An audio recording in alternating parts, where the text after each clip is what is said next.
magampog ta.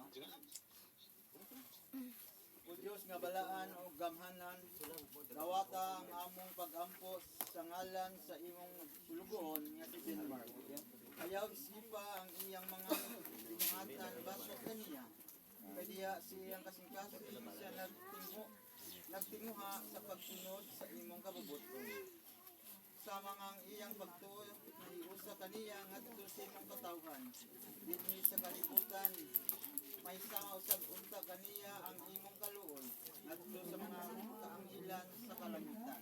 Kini among gipangayo pinagi ni Kristo among Ginoo. Amen. Makagagahom nga Diyos, pinaagi sa kamatayon sa imong anak diya sa cross, imong gigunob ang among Katubuan yun dati. kamatayon. Pinagi siyang pagpahulay diya sa lunganan. Imong gipahod pa Kung magtapas ang tubo na sa kanan na makita. sa tanan nga mituo kanimo. Kung pinagi siyang pagkabanhaw, pag-usab imong gipahiuli kanamo ang pinabing walay katapusan. Idugo na to nga itong mga ulo alang sa katapusang panalangin.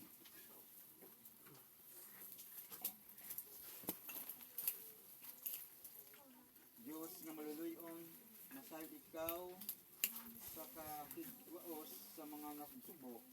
Imong gidungog ang mga pag-ampo ni atong mapaubsanon. Paminawang imong katawhan, kinsa nagasinggit sa ilang panginahanglan nganha kanimo ug liguna ang ilang paglaom pinagi sa imong langitnong kaayo. Paulay nga dayon ihatag sa among igsuon o Ginoo tanan ug ang walay pagkabalo ng kaayag kadalat nganha kaniya. Mupaulay unta siya sa kalinaw. Amen. Pinautunta nga ang iyang kalag ug ang mga kalag sa tanang nangamatay pinasikan sa kaluoy sa Ginoo mupahulay sa kalinaw hangtod sa kahangturan. Amen.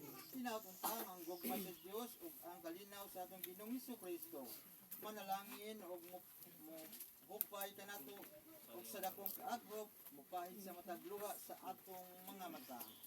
Sa ngalan sa Ama ug sa Anak ug sa Espiritu Santo. Amen.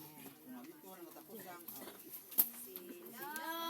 Sinayan at bigyan ng pag-asa, pagmamahal,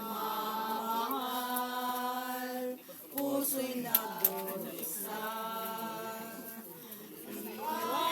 Iwasan ang pag-aalinlangan. Relax ka mo. Ng araw, ita'y may kamatayan.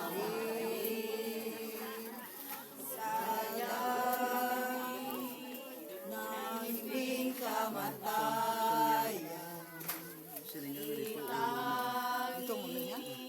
Yaring pagmamahal.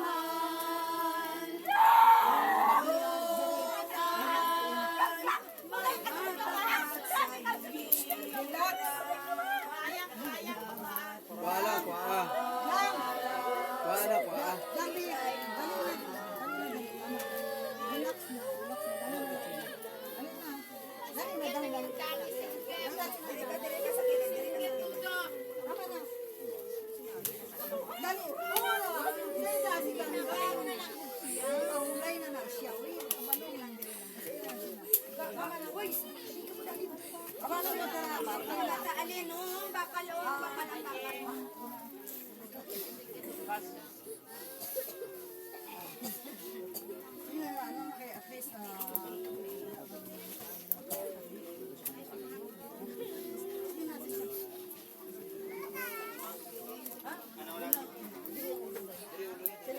Una sulod ang tiil. Sulod ang una, tiil.